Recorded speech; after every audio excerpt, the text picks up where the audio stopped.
Welcome to the Disney Wedding Podcast.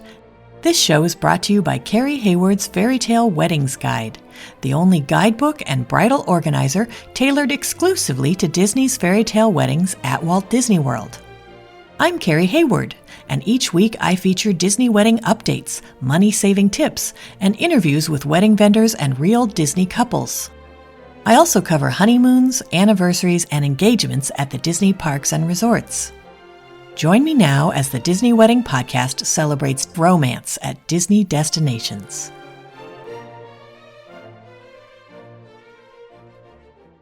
Today on the Disney Wedding Podcast, we are talking all about how to get started planning your wedding or vow renewal at Walt Disney World. Whether you've been planning your Disney wedding in your head for years or you just discovered that Disney does weddings, today we have the steps and tips that will set you on the path to your dream Disney's fairy tale wedding or vow renewal. My guest today is Kelly Magrath, who had her wedding at Walt Disney World. And together we are going to cover the pricing of Disney World weddings, how to book them, and what the planning process looks like. So welcome, Kelly. Thank you. Thank you for having me. Thanks so much for being on the show today. Can you tell my listeners a little bit about your own Walt Disney World wedding? Yes. So I always knew I wanted to get married in Disney World since I was a little girl. That was solidified when I did the Disney College program and fell even more in love with the Disney company and specifically Walt Disney World. My now husband isn't the biggest Disney fan, but of course he let my dream wedding come to life. So we ended up getting married in October 15th. So we had our rehearsal dinner the night before, followed by a welcome dessert party at the Marina Patio and Terrace. That was dessert only. And then our wedding was at the Wedding Pavilion. We had kind of two pre-receptions. We served just Mickey pretzels at Whitehall Room and Patio. And then we had our actual cocktail hour at Italy Isola and then our reception at American Rotunda. So that kind of gives you guys an idea of what our wedding weekend was like. That's great. We're going to talk about all those different kind of events. So anyone who's wondering what a pre-reception is, that's Disney's fancy name for a cocktail hour. We are going to go over all of that. Before we get started, I want to make sure you know that this show and my book, Carrie Hayward's Fairy Tale Weddings Guide, are all about Walt Disney World weddings and vow renewals. So if you are planning for Disneyland or for the Disney Cruise Line, my top recommendation is to find one of the Facebook groups full of other people who are planning that kind of event, and that is where you're going to find the most current information. So let's get started with Walt Disney World. The first thing everybody wants to know when they start thinking about doing a Disney wedding is how much does it cost? So Disney does not have any wedding or vow renewal packages, and they treat weddings and vow renewals interchangeably. So no matter what you call it, you're going to pay the same amount, and it's not a package where you pay a flat amount and you get X, Y, and Z. Instead, Disney has what they call an Event Minimum Expenditure, which is a total amount of money that you have to spend, and your personal Event Minimum Expenditure is going to be based on three things: the ceremony venue you pick, the day of the week you pick, and the time of day you pick. So just because somebody else got married at the Wedding Pavilion doesn't mean that their cost is going to be the same as your cost. And that's why I have a budget in the back of Carrie Hayward's Fairy Tale Weddings Guide that helps you figure out your personalized cost. Now, when you have a ceremony, there's a ceremony venue fee that counts toward the event minimum, and that starts at $7,000. So you can look up your ceremony venue, or the ones that you're thinking about, in Chapter 1 of the Fairy Tale Weddings Guide, and it will show you what the event minimum expenditure is based on that venue, and also what that venue's ceremony fee is. So then to calculate the cost of your wedding, you're going to take the event minimum that's based on the three things we talked about: ceremony venue, day of the week, time of day. Take that event minimum, subtract the ceremony venue fee, and everything else is the amount you have to spend on anything Disney can offer you in order to have a Disney wedding. For example, if you decided you wanted to have your wedding at the Wedding Pavilion on a Friday at 5 p.m., you would have a $25,000 event minimum. The ceremony venue fee for the Wedding Pavilion is $8,000. So you subtract that from the $25,000, and that leaves you $17,000 that you have to spend with Disney on anything else that they provide. So floral, decor, food, cake, transportation, entertainment, photo, video, all of those things, if you get them through Disney, will apply to that $17,000 that you need to spend after you pay for the ceremony venue fee. For example, I got married on a Sunday, and that was a little bit cheaper than the Saturday I had originally wanted. And there's also some limitations on the venues I wanted for Saturdays that weren't available. So that's why I ended up moving to a Sunday. That's a really good point. I think for most people, when they think of a wedding, they think of a Saturday night event. And when you start looking into Disney weddings at Walt Disney World, you quickly realize that brunch is going to be cheaper. So a daytime event is going to be cheaper, and Saturday is the most expensive day. So if you can be flexible, it's definitely going to help you cut your costs. Exactly. And also, I was worried about guests not being able to come on a Sunday. But when you really think about it, to get there for Saturday, they're probably taking off Friday. So it's no different to just have them take off Monday instead if they can't take off both days or something like that. Yes, that is another excellent point. A lot of times people balk at this idea, I'm going to have a wedding that's at brunch and it's on a Wednesday, but when you are at Disney, you are on vacation, and your guests do not care whether it's on the Tuesday of their vacation or the Saturday of their vacation. They are there for your wedding. Absolutely.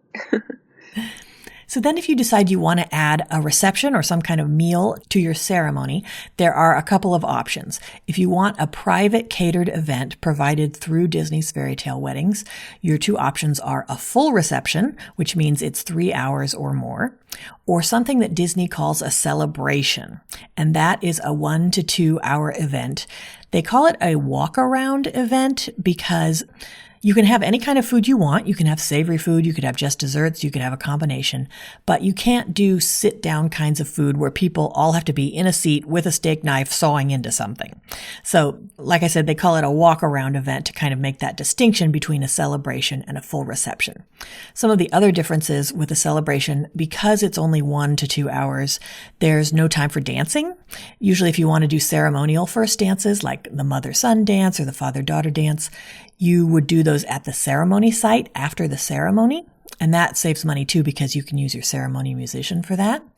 Another thing about the celebration is that if it is outside in the parks, so if you're at the French Terrace and you're going to watch fireworks during your celebration, you're not going to be able to have amplified entertainment while the park is open. And since the celebration only lasts 2 hours, your event won't be long enough to hit park close. So there's just no time to have amplified entertainment. The other thing you can't have is characters if your event is outside in the parks. So in that case, you might want to consider a location like the Grand Floridian Marina, which Kelly used for her welcome party. That is one of the very few outdoor locations where you can have characters. So that would allow you to see the fireworks, and then after the fireworks, you could have the characters come. After you've decided whether you want to have a full reception or a celebration, these are the prices, and these are per person food and beverage minimums that are concurrent with all of your other costs that count toward the event minimum expenditure. So these prices we're going to talk about are not on top of the event minimum expenditure, they count toward it. So if you decide that you want to have a breakfast or a brunch, it's $140 per person. To qualify for this, it's all based on your ceremony time. So breakfast and brunch would be for a ceremony that's at 8 a.m., 9 a.m., or 9:30 a.m. And generally these receptions, if you do a full reception, it's 4 hours. Now, if you decide you want to do lunch, that's $180 per person, and that would be triggered by a noon ceremony, and usually those are 5 hours. And usually when Disney says a 5-hour reception, they're including 1 hour for a cocktail hour, which they refer to, as we mentioned, as a pre-reception. And then if you decide that you want to have a ceremony at 2:30 p.m., 5 p.m., or 7:30 p.m., you are going to be triggering the dinner food and beverage minimum, which is $240 per person now. So if you decide you don't want a full reception, then you are looking at celebration pricing. So that's the 1 to 2 hour walk around event we talked about. And that is $125 per person. So you don't have to spend as much on food and beverage for a celebration. Now, these food and beverage minimums can be met by any food and drinks and cake that you have at your cocktail hour, pre-reception, or your reception, or at your celebration. So I think a lot of times people forget that the cake and the drinks also count toward that per person. So one of my many suggestions for saving money is to take that minimum, say it's $180, you're doing a lunch, subtract the cost per person of your bar, subtract the per person cost of your cake, and then tell Disney, I want a menu that is X, whatever the result is, it's X per person. And that's a great way to stick to your minimums. There are many different ways that you can put this together to have a Disney wedding. So maybe you'll decide you just want to do a ceremony via Disney, and then you go make a reservation at a restaurant for your group someplace else. This works best if you have a small group, but sometimes people will even go off property and maybe have a formal reception with some non-Disney hotel because it's so much cheaper. Another option would be to do just a ceremony and a celebration, and that celebration could be a cake and champagne event, maybe directly following the ceremony, where you have your cake, you do a cutting, the characters come, you do a toast, your first dances. Or what a lot of people like to do is they do a dessert party. So if your ceremony is in the morning, you take a break, you give your guests time to relax, you get to take a nap, and then everybody gets back together in the evening. And for 1 or 2 hours, you watch the fireworks and you have desserts. You could add savory food if you want. Just because we call it a dessert party doesn't mean it has to be desserts. And so it's a fun, informal meal to accompany your ceremony. And then, of course, there's the option to do a ceremony and a full reception. And if you want, you could do a dessert party too. You might do it the night before. You might do it after the reception. There are many different combinations for this. But just know that the dessert party or any other event besides the reception will not count toward your event minimum. So if you are trying to stick to the minimum expenditure, only the ceremony and the first catered event that you have directly following the ceremony will count. Either your dessert party, if that's all you're doing, or your full reception. But if you have a full reception and a dessert party on the same day, only the full reception will count toward the event minimum expenditure. And then the last combination, which a lot of people don't think about, is you could just do your reception with Disney's fairy tale weddings. This I see a lot with couples who are Catholic and they want to get married in a church, and then they come over to Walt Disney World to have their reception. The event minimum to have just a reception is the same as a ceremony event would be at that location. So if you decide you want to have your reception in Animal Kingdom, even though you're not having a ceremony, you would still have that event minimum expenditure of an Animal Kingdom ceremony. And then on top of all of this, there is a 25% service charge and there's 6.5% Florida tax. And neither of those count toward the event minimum. So this can add a lot to your price. And that's why my self-calculating budget that starts on page 242 of the Fairy Tale Weddings Guide ebook calculates these for you. And they break it out as a separate line item. So you can see, because service charge is only applied to food and some audiovisual elements, if I lower my food costs, I'm going to lower how much I pay for a service charge. Kelly, did you guys ever consider just having a celebration after your ceremony, or did you always know you wanted the ceremony and a full reception? I knew that I wanted just to do the full reception.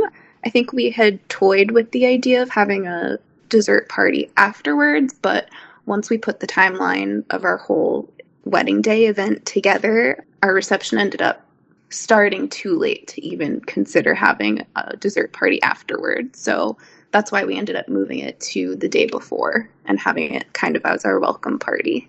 And something to know about that for listeners is that if you do have another event, like a welcome event the day before or a farewell event the next day, there's no overall event minimum expenditure for that.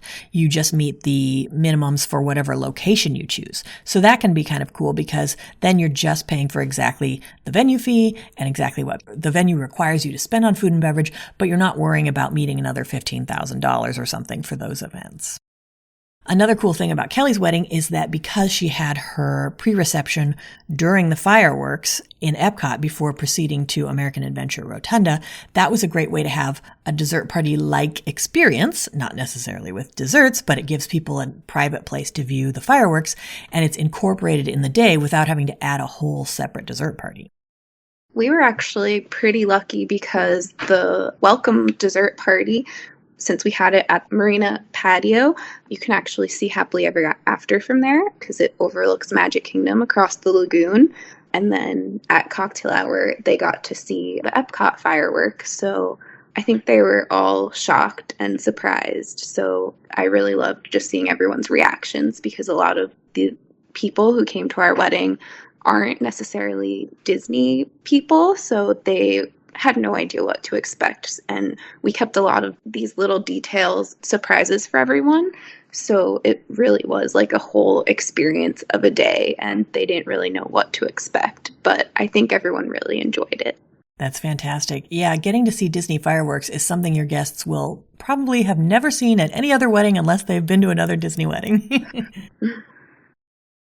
Okay, so now the next thing people ask as soon as they find out what the prices are, the next thing they ask is, how do I control the costs?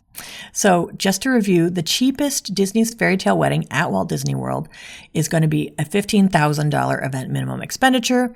The cheapest ceremony fee is $7,000, so that would leave you $8,000 to spend. How do you cut costs so that you can stay within that $15,000 overall? The number one tip I have is to limit your guest list, and then by extension, limit the number of attendants you have. So often you'll get some attrition just because you're having a destination wedding, unless you live in Florida. But if you can keep your guest list low, that's the number one way to keep your costs down, because it costs less to feed that many people and to transport them. And if you limit your attendance, that's fewer bouquets you have to buy for bridesmaids, boutonnieres for groomsmen, fewer gifts. Sometimes people even pay for the hair and makeup for their attendants. If you have no attendance, you don't have to pay for any of that. So it's not a popular opinion, but it's one of my top tips if you are trying to stick to a budget.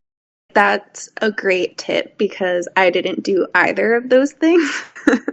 We went to one of the open houses that Disney has for the Wedding Pavilion, and I had told one of the ladies there that I was interested in the American Rotunda, and she kind of said that that's one of the spaces that has an 85-person minimum, and we were kind of worried we wouldn't hit 85 people. Like, I didn't think that 85 people would fly down to Florida, because I'm from New York, so pretty much all of our guests had to fly there. So we kind of added extra people we didn't think would come, and you would be shocked how many people would drop everything at a chance to go to a Disney wedding. So don't expect people to not come, I guess. That's great advice. Okay, so the next biggest way to control your costs is to hold your event on a Monday, Tuesday, Wednesday, or Thursday, because those are the lowest priced days of the week, and to have a brunch event. And as I mentioned, sometimes people have trouble wrapping their head around this, because to them a wedding is a Saturday night affair with drinks and dancing. But a brunch wedding, especially if you want something casual, is a great way to save money. You can even cut out alcohol if you want to, because people are not expecting a full bar that early in the morning, and that saves you even more money. So that's another great way to save money. And then, as we mentioned, you could just decide to do a ceremony only, or you could do a ceremony and add a reservation at Ohana in the evening, or you could do a ceremony and all get back together in the evening for a dessert party. So there are other things. You don't have to do the full traditional wedding if you are trying to save money at Walt Disney World.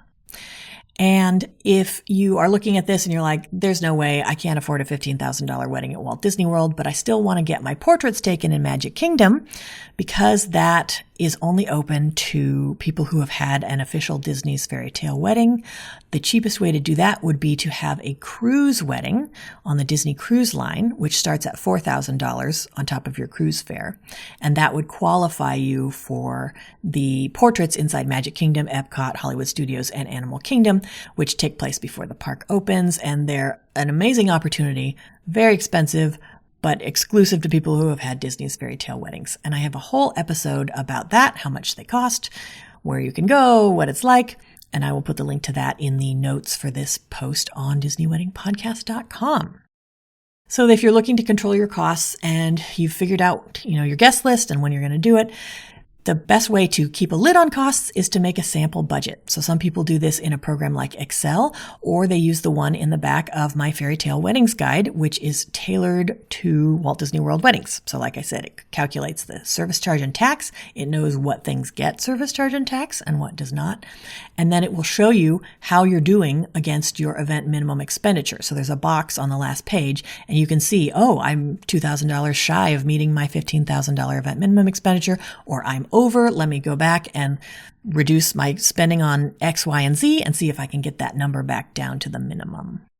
One thing that we did with our planner was that she suggested There were a couple of things that I was kind of on the fence about if I wanted to include or not. And she kind of suggested that we just add it all in. And then once we got our final budget to look through, that you can adjust from there. So you pretty much have, I think it's until 30 days before to make changes. So, if you're trying to control your costs, you can always cut things out. That worked for us. We kind of added everything we thought we wanted, and we kind of chipped away at it as it got closer, and where we could save money, we did. And that was a great help for us. That's a really great point, because sometimes it can be hard to get a hold of your planner to get individual pricing for things, especially if you're, 40 days out and you're like, you know what, let's add X, Y, and Z. How much does it cost? And then you got to wait 2 weeks to hear the price. So yeah, if you add everything you think you want at the beginning, like when you're doing your planning session, which we're going to talk about in a second, then they will look up the prices for you and you'll have all the prices and you can make an informed decision instead of always having to go back to them and be like, what if we did this? What if we did that?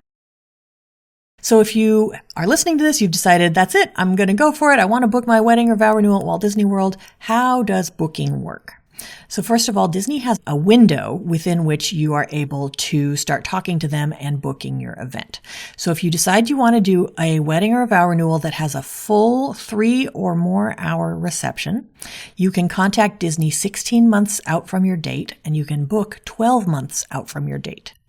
If you decide that you only want to do a ceremony, or you want to do a ceremony and a celebration, you can start talking to Disney at 12 months out from your date, and you can book at 10 months out from your date. And the way you will get in touch with them, you can call them. Their phone number is 321-939-4610. You can send them a message on Facebook, or you can use the form on their website, which in practice, it seems like people say that takes the longest to get a response is when you use the form on their website. So like I said, you can start talking to them at 16 months or 12 months, but you won't be able to book until the 12-month mark or the 10-month mark, depending on the type of event that you want. So then the timeline, once you start working with a sales consultant, so the first person you work with at Disney is a wedding sales consultant, and they're going to hammer out all the details of your contract, which Disney calls a letter of agreement. And then eventually you'll be passed to an event planner. So if you've been talking to them before the 12-month or 10-month deadline, you can remind your wedding sales consultant when you approach the actual 12-month, 10-month date that you want to book. And then once you're in contact with them, they will start drawing up your letter of agreement. Again, that's your contract. And it usually takes them about 2 weeks to get it all together, but you don't have to stress out because your date and venues will be locked in until they send you the letter of agreement. So if it's taking them a while to get it to you, don't worry, you're not going to lose the date and time that you want. And then once they send you that contract, you have 2 weeks to sign it and return it. And when you sign and return the letter of agreement, you also have to pay your deposit. So that's a $4,000 deposit for every location except Magic Kingdom. At Magic Kingdom, you're looking at a $15,000 deposit for daytime ceremonies and a $25,000 deposit for after-hours events. One thing to note about the letter of agreement is we kind of had a little bump in the road with that because we were estimating that 100 people would come for the wedding, and they ask you for an approximation of guests that you're going to have. And some of the venue locations we chose for our pre-receptions and the dessert party could only hold a certain number of people, so that was kind of a problem. So I would just suggest that you make sure that your guest count on your letter of agreement is as close to what it will be that day as possible, just so you can avoid any bumps in the road like we had.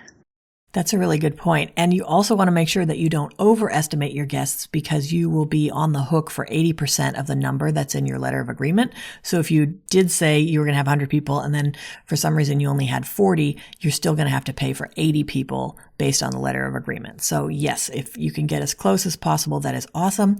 But don't stress out if you do have to change locations like Kelly did, because as long as the location is available, you will just sign a quick little addendum to your letter of agreement and you'll be all set. It's not like a super hard thing to do if you do change your mind later or your party outgrows the venue that you originally chose.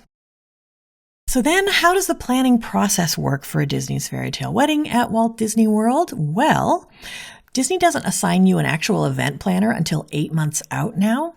So between the time when you're finished working with your sales consultant and when you're assigned an event planner, there is a general email address that you can send questions to. And that is www.d, F as in Frank, T as in Tom, w.planner@disney.com. And it helps if you put the reference number from your letter of agreement in the subject line so that anybody can answer your email and quickly look up your event to answer your questions. And then once you get your event planner, you can schedule with them a virtual planning session. Sometimes people have more than one virtual planning session. They don't do in-person planning sessions anymore. But the virtual planning session is your chance to cover your wedding timeline from start to finish. So they just sit down and they start with where are you getting ready? And they take you all the way through the end of the event and all of the logistics that go along with all of that. And it's a great time, as Kelly was saying, to tell them all the things you're thinking that you want so that they can then come back to you with all the prices for the things that you want. So then about 4 weeks after your planning session, your planner will get back to you with something called a BEO. This is the Banquet Event Order, and it's basically the Bible of your day. It shows every single thing that you've requested and how everything's going to go and the scheduling and how your names are going to be spelled on the message board. Everything that you want to have happen needs to be in this BEO, but you will have multiple opportunities to edit it. So go over it with a fine-tooth comb, send it back to your planner. This is wrong. This needs to be changed. I've changed my mind about this. This is a living document that you'll be working on. And then on the day of the event, the experience team will be using the BEO to make sure everything happens the way you want it to. Pricing for individual items is not locked in till 6 months out. So the cost of your venue, the food and beverage minimum of your venue, if you add Cinderella's glass coach to your letter of agreement, anything in your letter of agreement is going to be locked in. But individual things like how much does a motor coach cost or what does a full rose bouquet cost? Those prices aren't locked in until 6 months out. So sometimes that's why you have to wait to get your BEO after your planning session because you're not within that window. And then once it's in your BEO, you'll get that price even if Disney raises the price for future couples.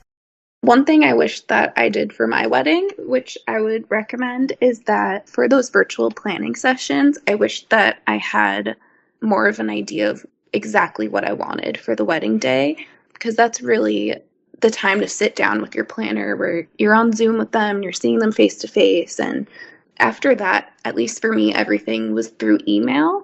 So I definitely wish that I had more of an idea of what I wanted. Obviously, you're not going to know everything at that point, but that's just a tip. Yeah, that's a really good point because you don't get very much FaceTime with your planner in the months leading to planning. And sometimes, depending on the size of your event, your planner might not even be at your event. So if you are able to, through research, you have a Pinterest board, you've been combing over Carrie Hayward's Fairy Tale Weddings Guide to get an idea going into your planning session of what you want, yes, it's awesome to be able to talk to your planner in person about that. The other opportunity, if you are having a full reception, is you will be invited to a menu tasting about 3 or 4 months before your date. And they do this cool thing now where, in addition to this group menu tasting where a bunch of other couples are there and they have samples of the kind of food, they have samples of table decorations and bouquets and things like that. They also have planners circulating, sometimes even your planner, and they can look up your BEO and you can sit down and talk to them in person about things. So if you are having a full reception and you're not using California Grill, this is a great opportunity also to work directly with your planner rather than via email. Yeah, when we went to the food tasting, we actually got to sit down with one of the Disney chefs who's on the wedding team, and he was able to talk to me, and I'm a vegetarian, so I was able to talk to him about different options for vegetarian friendly menus. And we actually wanted a ramen bar at our cocktail hour because one of my husband's favorite Disney foods is the ramen in Japan. So since our cocktail hour was in Japan, we thought that would be a great little homage to our favorite food there. And he said he had never heard that idea and he loved it, and he kind of walked us through what that would look like. And it was a really awesome experience to go there and actually talk to everyone in person and talk to the chefs and eat the food, which everything is delicious. So if you have the chance to go to your food tasting, I would 100% recommend it. That is a great point. I'm so glad you brought that up. Yes, and I have a whole show about how to plan your menu for your Disney wedding because Disney can do pretty much anything. The PDF of menus that your planner sends you is just the tip of the iceberg. And so if you are able to go to the menu tasting and talk to an actual chef, they love it when you come up with new things or when you ask them for their advice. They get to cook things that they don't usually get to cook or try new things. Yes, if you can go to the menu tasting and work with a chef in person, it is amazing. Yeah, they also had people from the pastry team there. They had a string quartet playing. It was a really fun experience. That's awesome. Unfortunately, if you're only doing a celebration or if your event is at California Grill, at Enchanted Rose, or at Trader Sam's, you won't be invited to a menu tasting because those venues don't use the catering team. But otherwise, yes, you will get an invite to this menu tasting, and both of us highly recommend it. So then what happens is 90 days out from your event minimum expenditure is due. So that number we talked about at the beginning of the show, that, $15,000 or $25,000, you need to pay all of that at 90 days out. And sometimes people get stressed out because they might not have their BEO back from their planning session, but you don't need it to know how much that payment is going to be because that payment is the same no matter what you decide on your BEO. It's based on your date, time, and venue, not on the things like whether you're having transportation or what your menu is going to be like. Now, 30 days before the event, your BEO will be finalized, and that's also the cutoff for things like your cake design and floral and decor. So at that time, you should have a final BEO, but do not stress out if you don't, because especially when they were playing catch up last year, sometimes people were getting their BEO the week before their event, and it's not ideal, but it is the way it sometimes works. So do not stress out if at exactly 30 days out from your wedding, you don't have a final BEO. You can keep working on it, and you can even, if you're not sure what your final payment is going to be, because it's based on the BEO, you can wait to pay it until you get a final BEO. And then on the day of the event, an experience team, which is a whole different set of people, is going to handle your event, and they're going to use that BEO as their Bible to make sure that everything happens according to the way you've planned it with your event planner. A lot of people, especially if you're doing a lot of DIYs or you have outside vendors, it's popular now to hire an outside vendor to be a day of coordinator. And if you can afford this and your wedding has enough moving parts, I highly recommend it because the experience team, they are venue coordinators, and their job is to make sure that everything at the venue, the catering team, the way things are set up, make sure all of that goes great. But it's not their job to bustle your dress or figure out why 5 of your bridesmaids are missing. So it can be great to have somebody else who knows exactly how everything's going to go, who can be an extra set of hands for you. And then to get the full look at the planning process, check out Chapter 1 of Carrie Hayward's Fairy Tale Weddings Guide. I talk about the cake tasting kit that they offer. I talk about the menu tasting a little bit more and just what to expect in a timeline through your whole planning process. Did you guys have a day of coordinator or anything like that? We didn't, but I was a little nervous because, you're emailing your event planner and their assistants for months on end, going back and forth, making all of these changes to all of these little details. And I knew that the BEO had all of that information in it, but I was a little worried about that transition to the day of experience team. And at least for all of my events, I probably had like 6 different cast members helping with my entire wedding weekend. And there is nothing to worry about because Disney is so on top of everything and so efficient, and all of their entire team is so wonderful. I felt like everything was so taken care of, and I really had no worries the day of. That's great to hear. So if you've decided that you want to go for it, you're going to do a wedding or a vow renewal at Walt Disney World, I highly recommend getting the Fairy Tale Weddings Guide because it is a 234-page guidebook that contains all the answers that you're not going to get from Disney until much closer to your date. So this helps you set yourself up for success by knowing exactly what you want when you do get to the point where you can call or email Disney to start the process. The book also contains comprehensive and current pricing information with free ebook updates. So if you get the ebook version, version, you're always going to be able to download whatever new version comes out.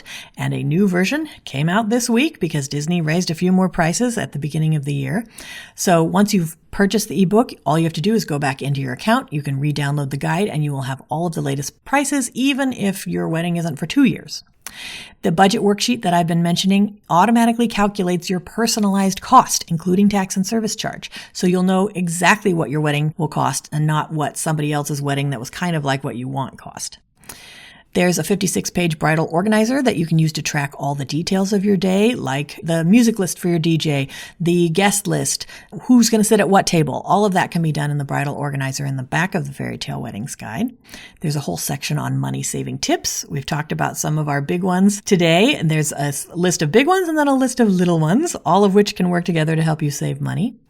There's also a chapter on Disney alternatives. So if you decide that, you know what, a Disney wedding is a little bit out of the budget or it's not quite for you, I have a whole chapter about the alternatives that are on property, like the Swan and Dolphin or Paddlefish at Disney Springs.